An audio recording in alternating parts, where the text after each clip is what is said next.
Hello students, 12th biology की online कक्षाओं में आप सभी का हार्दिक अभिनंदन।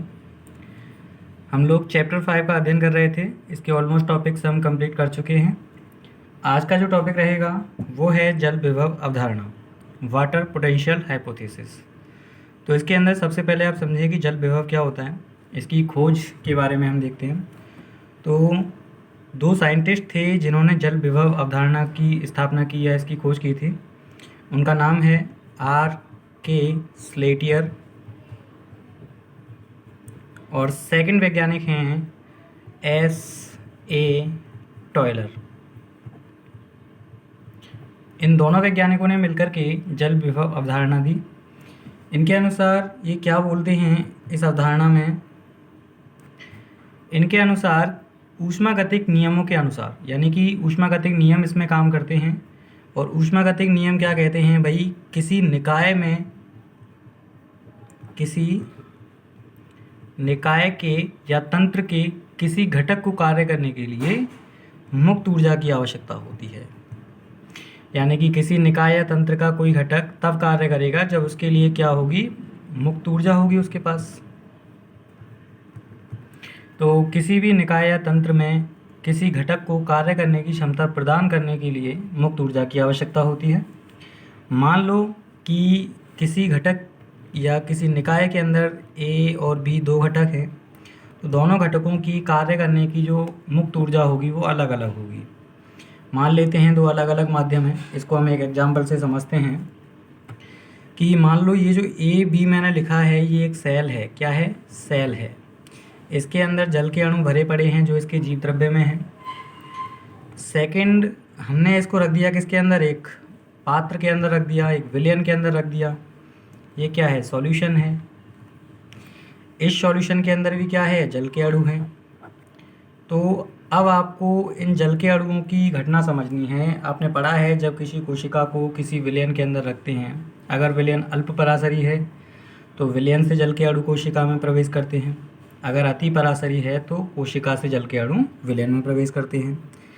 तो ऐसी स्थिति में विलयन से जल के अणु गति कर रहे हैं, अर्थात जल के अणु कार्य कर रहे हैं। विलयन का घटक कौन है? जल है। जल के अणुओं को कार्य करने के लिए, गति करने के लिए मुक्त ऊर्जा की आवश्यकता होगी। मान लेते हैं कुछ मुक्त ऊर्जा इसकी होगी और कुछ मुक्त ऊर्जा इसकी होगी, लेकिन दोनों की मुक्त ऊर्जाएं अलग अलग होंगी। तो कोशिका वाले जो जल के अणु हैं, सेल के जो जल के अणु हैं, उनकी मुक्त ऊर्जा हम मान लेते हैं EC, क्योंकि सेल मान लिया हमने। और सॉल्यूशन के अंदर जो जल के अणु थे उनको हमने मान लिया S फॉर सॉल्यूशन। ठीक है, ये इनकी क्या है? मुक्त ऊर्जा है। बच्चों आपको कॉन्सेप्ट क्लियर करना है, रट्टा नहीं मारना। और ये ES क्या है? विलयन के अणुओं की मुक्त ऊर्जा। तो इन दोनों का जो अंतर होता है उसी अंतर को हम जल विभव कहते हैं। इसका मतलब हम क्या कह सकते हैं? ES माइनस EC, यानी कि विलयन के अंदर जल के अणुओं की मुक्त ऊर्जा तथा कोशिका के जीव द्रव्य में उपस्थित जल के अणुओं की मुक्त ऊर्जा के अंतर को जल विभव कहते हैं। जल विभव जैसे हमने इनको दर्शाया, ऐसे ही जल विभव का भी प्रतीक होता है जिसे हम साई से रिप्रेजेंट करते हैं। ये जो चिन्ह बनाया ये किसका है बच्चों? साई का है। तो साई से हम इसको रिप्रेजेंट करते हैं। जल है तो वाटर कह देंगे, साई W। क्लियर है?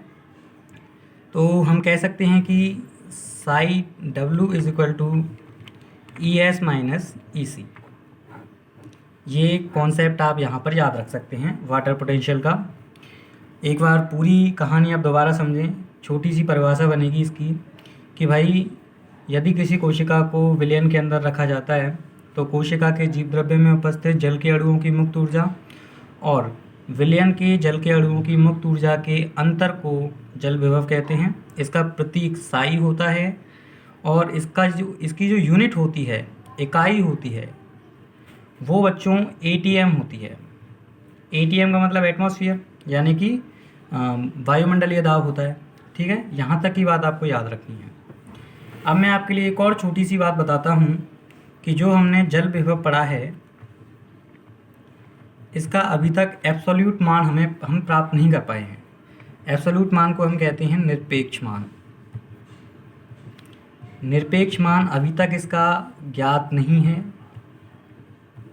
क्योंकि अभी तक कोई ऐसा मेथड ही नहीं बना जिससे हम जल विभव का निरपेक्ष एब्सोल्यूट मान ज्ञात कर सकें।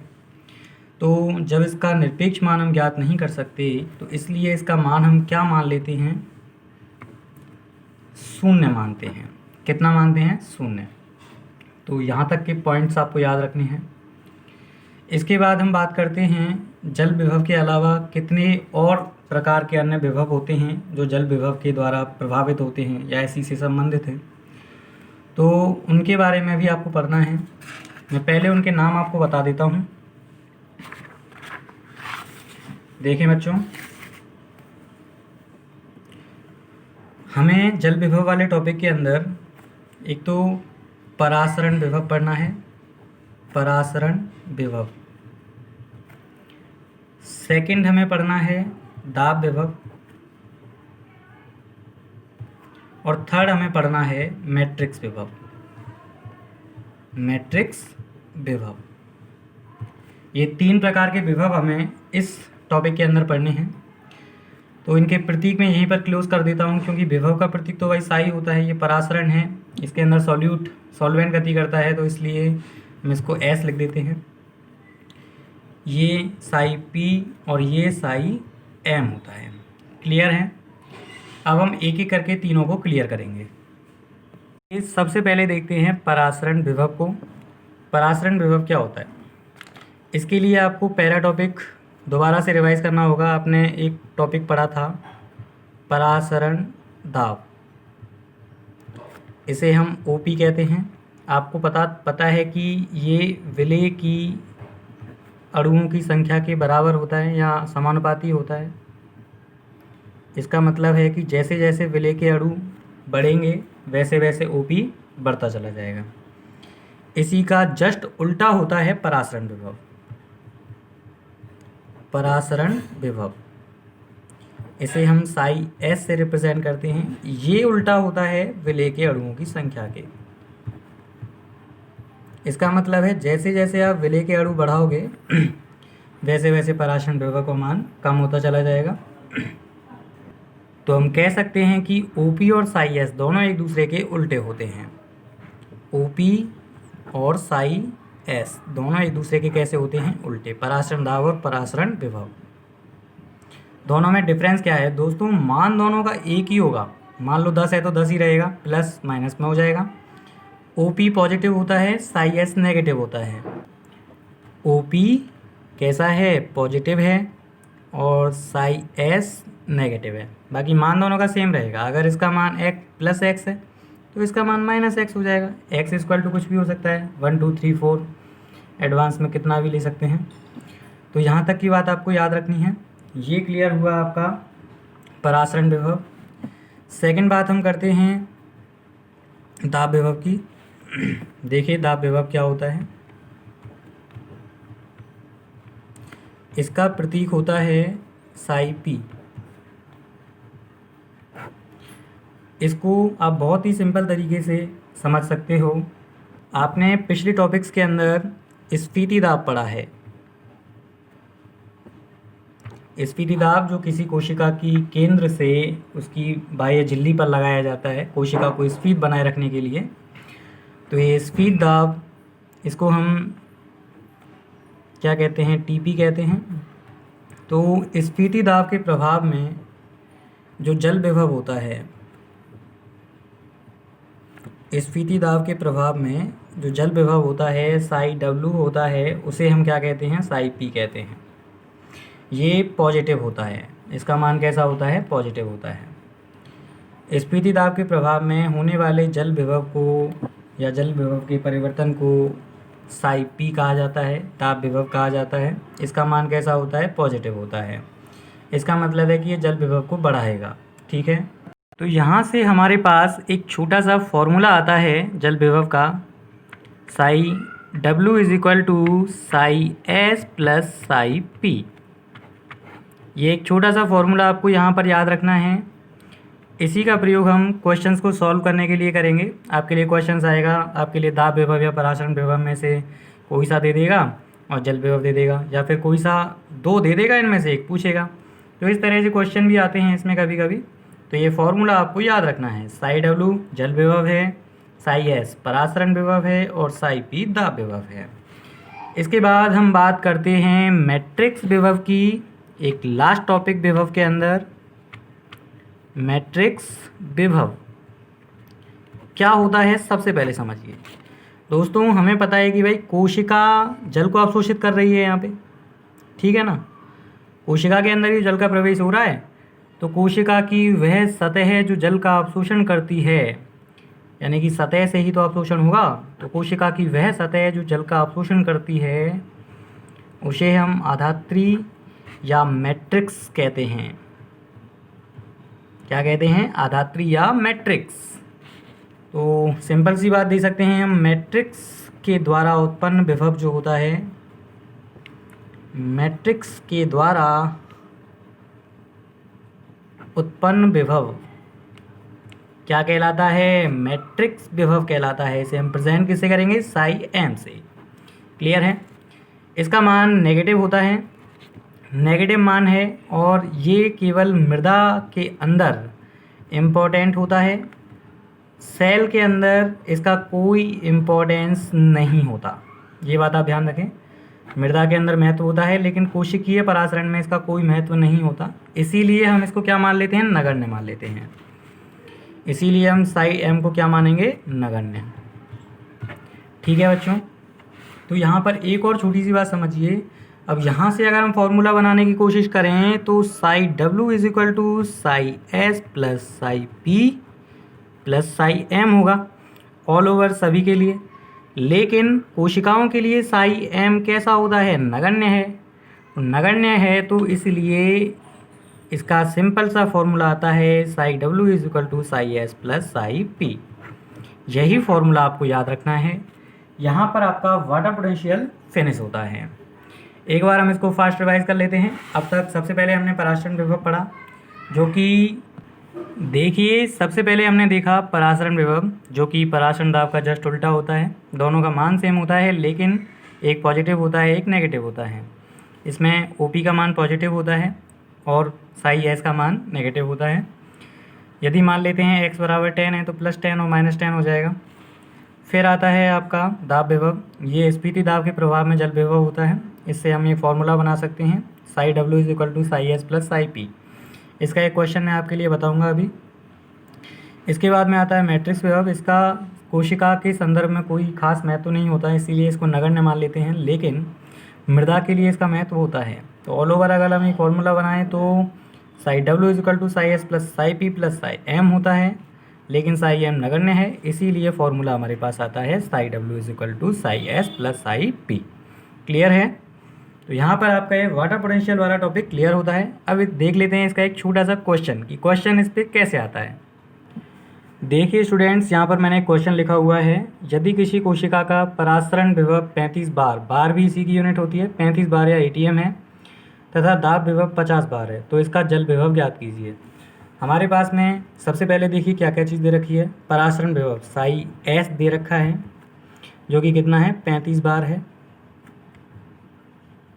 और साई पी दे रखा है, जो कि कितना है? 50 बार है। ठीक है, आपको पता है कि साई एस जो होता है वो नेगेटिव होता है, तो 35 को हम क्या लेंगे? माइनस में लेंगे, और साई पी जो होता है वो पॉजिटिव होता है, इसीलिए इसको प्लस में लेंगे। अब हमारे पास में फॉर्मूला हमने अभी देखा था psi W is equal to psi S plus psi P. Clear है? मान रख दूँ, psi W is equal to psi S का मान -35 प्लस 50, कितने बचे? प्लस में 15 बार साई डब्ल्यू, तो आपके पास साई डब्ल्यू कितना आ गया? प्लस के 15 बार। तो इस तरह के क्वेश्चन भी कई बार 2 नंबर में पूछ लिए जाते हैं, तो क्वेश्चंस की प्रैक्टिस भी आपको होनी चाहिए। इसके बाद में इस चैप्टर का लास्ट टॉपिक बचता है, जो है अंतः शोषण। अंतः शोषण क्या होता है? इम्बाइबिशन क्या होता है? देखिए, आपने कई बार देखा होगा कि बरसात के मौसम में लकड़ी के जो दरवाजे होते हैं वो फूल जाते हैं।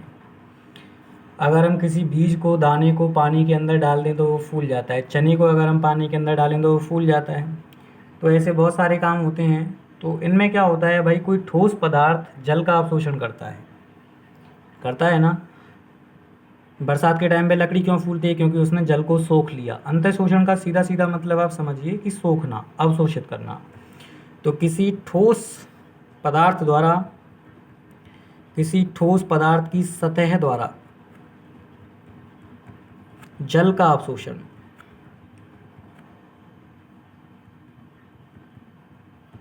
क्या कहलाता है? अंतःशोषण कहलाता है। सिंपल सा फंडा आप याद रखिए, किसी भी ठोस पदार्थ की सतह द्वारा जल का अवशोषण करना अंतःशोषण है। एग्जाम्पल, आप बरसात के मौसम में लकड़ी का फूल जाना, या फिर लकड़ी जो होती है वो तैरती रहती है, हल्की हो जाती है ना। तो ऐसे बहुत सारे एग्जाम्पल आपको इसके याद रखने हैं। इसके बाद हम बात करते हैं बच्चों कि जो अंतःशोषण होता है, जो पदार्थ जल का अवशोषण कर रहा है यानी कि अंतःशोषण कर रहा है, उसे हम अंतःशोषक कहते हैं। अंतःशोषक क्या होता है? अंतःशोषण करने वाला पदार्थ होता है, जिसके अंदर अंतःशोषण होता है, जो अवशोषित करता है। तो उसके बाद आपको एक और छोटा सा टॉपिक यहाँ पे याद रखना है कि जो अंतःशोषण है वो कुछ कारकों से प्रभावित होता है। अंतःशोषण को प्रभावित करने वाले कारक,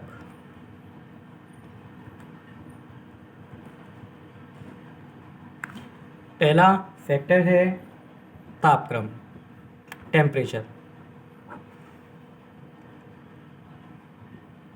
टेम्परेचर क्या करता है? देखिए बच्चों, जैसे जैसे टेम्परेचर बढ़ेगा, अपन अंतःशोषण पढ़ रहे हैं ना, तो जैसे जैसे टेम्परेचर बढ़ता है उसी के साथ में अंतःशोषण की तीव्रता हो जाती है, बढ़ जाती है। जल अंतःशोषण की जो दर है वो बढ़ जाती है, किसके साथ में? टेम्परेचर बढ़ने के साथ में। सेकंड बात अगर हम करें तो वो है अंतःशोषक की प्रकृति। अंतःशोषक की प्रकृति, इसके अंदर हम बात करें भाई, अगर प्रोटीन का पदार्थ बना हुआ है, पदार्थ किसका बना हुआ है? प्रोटीन का, तो अंतःशोषण सर्वाधिक होगा। यानी कि प्रोटीन सबसे ज़्यादा जल का अवशोषण करती है। और यदि यही स्टार्च का बना हुआ है तो अंतःशोषण सबसे कम होगा। अंतःशोषण कैसे हो जाएगा? कम हो जाएगा, क्योंकि प्रोटीन सबसे ज़्यादा जल का अवशोषण करती है और स्टार्च सबसे कम करता है। तो जैसा अंतःशोषक होगा उसी प्रकार से जल का अवशोषण होगा। अगला पॉइंट है सतही क्षेत्रफल। यहाँ पर हम लिख लेते हैं सतही क्षेत्रफल। सतही क्षेत्रफल का मतलब है कि कितनी सतह जल का अवशोषण कर रही है। अगर सतही क्षेत्रफल बढ़ता है तो अवशोषण की दर बढ़ जाएगी। मान लीजिए इतना सा एरिया जल का अवशोषण कर रहा है तो भाई इसके हिसाब से होगा। लेकिन अगर एरिया बढ़ाकर हमने इतना कर दिया तो जल अवशोषण की मात्रा भी तो बढ़ जाएगी। तो सतही क्षेत्रफल अगर बढ़ता है तो उसके हिसाब से अंतःशोषण बढ़ जाता है। एक और होता है अंतःशोषक की शुष्कता। शुष्कता मतलब ड्राइनेस, कि अंतःशोषण जितना अधिक सूखा होगा वो जल का अवशोषण उतना ही ज़्यादा करेगा। तो अंतःशोषण का सूखा होना भी ज़रूरी है। मान लो अगर आप कोई पहले से ही भीगा हुआ ठोस पदार्थ पे आप पानी डालते हो तो वो जल को अवशोषित नहीं करेगा, लेकिन अगर आप सूखे पदार्थ पे डालते हो तो वो जल को अवशोषित कर लेगा। ठीक है। इसके बाद में अंकुरित बीजों के अंदर इसका प्रयोग होता है अंतःशोषण का, कि बीजों को अगर हम पानी के अंदर डालते हैं तो उसके अंदर से जो छोटी सी कलिका होती है वो निकल आती है कुछ दिन रखने पर। और कुछ पौधों में पुनर्जीवन की क्रिया, पुनर्जीवन का मतलब होता है अगर आप किसी पेड़ को काट देते हो और उस पर लगातार पानी पड़ता रहता है तो उससे कलिकाएँ निकल आती हैं, फूटने लगता है, ऐसे हम कहते हैं पुनर्जीवन। तो इसके लिए भी अंतःशोषण का बहुत बड़ा महत्व होता है। तो दोस्तों यहाँ पर आपका चैप्टर फिनिश होता है। इस चैप्टर के अंदर आपने जितने भी टॉपिक्स पढ़े हैं सबको सीरियल वाइज हम एक बार दोहरा लेते हैं, नाम दोहराते हैं। सबसे पहले हमने वाटर की प्रॉपर्टीज़ पढ़ी। वाटर की प्रॉपर्टीज़ के बाद में हमने विसरण देखा, विसरण को प्रभावित करने वाले कारक। उसके बाद में पारगम्यता, उसके अंदर 4 तरह की पढ़ी थी हमने, जिनके नाम पारगम्य, अपारगम्य, अर्ध पारगम्य और चयनात्मक पारगम्य थे। इसके बाद में हमने पढ़ा परासरण, उसके 2 टाइप्स पढ़े और फिर आ गए हम जीव द्रव्य कुंचन, जीव द्रव्य विकुंचन पर। उसके अंदर हमने रोही और डिस्कलर के बारे में पढ़ा था। फिर हमने कोशिका में उत्पन्न होने वाले डिफरेंस प्रेशर्स के बारे में देखा, दाब पढ़े। और उसके बाद में आज का टॉपिक हमने वाटर पोटेंशियल, हाइपोथेसिस एंड अंतःशोषण पढ़ा। यहाँ पर आपका ये चैप्टर फिनिश होता है। उम्मीद है चैप्टर आपकी समझ में अच्छी तरह से आया होगा। पूरे चैप्टर को समझने के लिए आप वीडियोस को लगातार सीरियल वाइज देखें, एक भी वीडियो को आप मिस ना करें, और जब भी आप वीडियोस देखें तो उसको स्किप ना करें। ठीक है स्टूडेंट्स, नेक्स्ट चैप्टर की वीडियो में मिलते हैं नेक्स्ट एपिसोड में। तब तक के लिए आप अपनी पढ़ाई को चालू रखिए। Thank you.